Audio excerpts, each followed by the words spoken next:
Bonjour, aujourd'hui nous allons étudier la mitzvah de la Brit Mila, de la circoncision.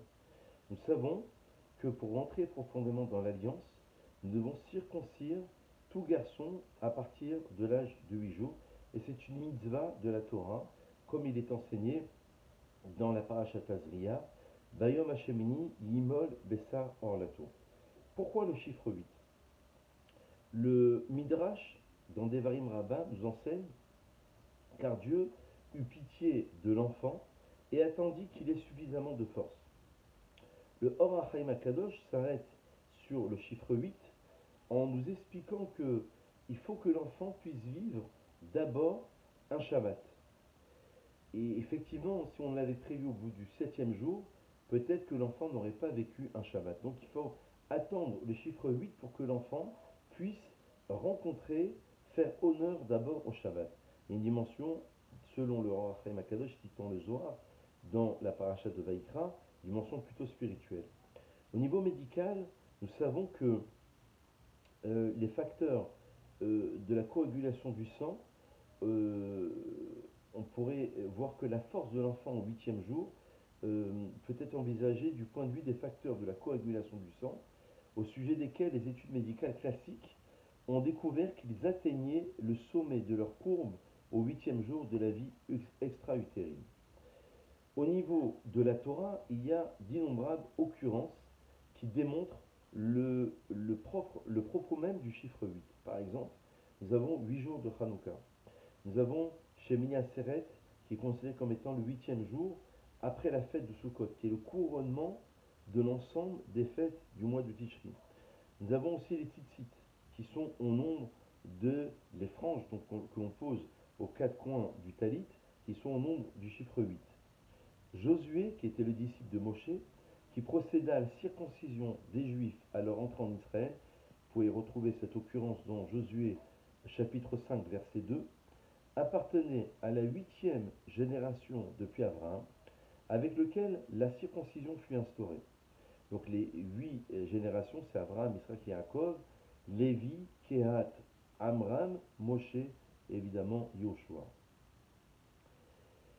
Le roi David utilisa à deux reprises dans les psaumes 6 et 12 l'expression l'amnaseach al-Hashemi, qui signifie à celui qui donne la victoire sur l'instrument à 8 cordes.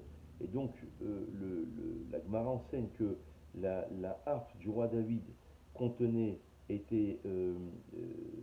comprenait donc 7 cordes, alors que celle du Mashiach, c'est à la Sheminite, va comprendre une 8e corde, comme si on allait avoir une nouvelle note de musique, une nouvelle mélodie, une nouvelle manière de se rapprocher de Dieu, puisque, entre parenthèses, le chant, c'est la musique, c'est le chant de l'âme, c'est l'expression de l'âme. Concernant la Brit Mila qui est pratiquée au 8e jour, nous avons aussi une autre occurrence, c'est qu'il était exigé du grand prêtre qui porte 8 habits. Ou alors, un animal doit être âgé de 8 jours, au moins, pour pouvoir être offert en sacrifice. Le Talmud dans Arachin à la page 13b nous enseigne que la harpe du Messie aura 8 cordes, alors que celle du roi David n'en comprenait que 7. Alors finalement, quelle est l'idée? Comment on pourrait comprendre cette élévation spirituelle à travers le chiffre 8? Le Maharal dans Ner Mitzvah nous explique que profondément, le chiffre 7, c'est lorsqu'on est dans le monde de la nature, et le chiffre 8, c'est lorsqu'on s'élève au-dessus du monde de la nature. On est en relation avec Dieu, comme le chiffre 50. Les 49 jours qui séparent Pessah de Shavuot, on est encore dans le monde de la nature, Shavuot étant le 50e jour, comme le 8e jour, celui qui est au-dessus du monde de la nature. C'est l'expression de l'Emarla Minateva, au-dessus du plan de la nature.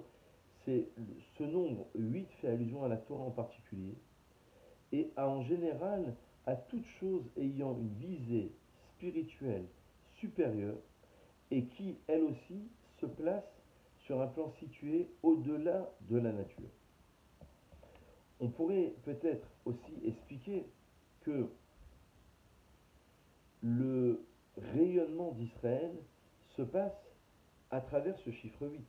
Puisque le chiffre 8, c'est aussi le chiffre de l'infini. On a parlé des 8 cordes, on a parlé de la Brit Mila. Pour rentrer profondément dans l'alliance, on a besoin d'avoir une élévation spirituelle. Et peut-être que la condition, c'est c'est celle que nous prononçons lorsqu'on fait la Brit Mila. On fait une bracha qui s'intitule Koret Aberit. Béni sois-tu Dieu qui conclut ou qui contracte l'alliance avec son peuple. Koret, c'est couper, et Berit, c'est s'allier. Ça a l'air apparemment contradictoire. Le Maharal expliquait que pour rentrer profondément dans l'alliance, il va falloir couper une partie de soi-même. Effectivement, peut-être que lorsque l'on dit lors de la Brit Mila, Va omalar, bedamaïr chayi, tu vivras avec tes sangs, avec ton sang ou avec tes sangs, on veut bien montrer que l'idée de rentrer profondément dans le judaïsme pour rejoindre ce monde surnaturel, métaphysique, celui qui est au-delà de la nature, il va falloir extirper une partie de nous-mêmes. Il va falloir passer par une abnégation, passer par une forme de sacrifice. Le Midrash enseigne que le sandak qui porte l'enfant au moment de la Brit Mila a une force spirituelle beaucoup plus importante que le Mohen. Et lorsqu'on donne le nom à l'enfant, il faudra attendre le moment de la Brit Mila, puisque c'est ce qui va, euh, à ce moment-là, c'est lorsqu'il va intégrer profondément sa Neshama. Et le nom, c'est l'identité, c'est ce que nous sommes. Donc tout ce qui se passe autour de la Brit Mila, c'est la projection du futur enfant qui va grandir, qui va s'épanouir dans la vie, mais la première condition, c'est d'abord le retrait d'une partie de sa dimension spirituelle, de son corps. Il va falloir retirer une partie de son corps. On pourrait le définir plus simplement, pour conclure, aujourd'hui, comme étant donner du temps pour Hachem, ou alors donner de l'énergie pour Dieu, s'offrir à Dieu, prendre une partie de soi-même, prendre une partie de sa fatigue, ou alors une partie de son argent euh, euh, euh, que l'on va donner ou redistribuer à l'ensemble de notre communauté ou des plus pauvres. Tout ceci, c'est exactement la même idée. C'est comme ça qu'on arrive à l'élévation spirituelle à travers le chiffre 8. Bonne réflexion et à très vite.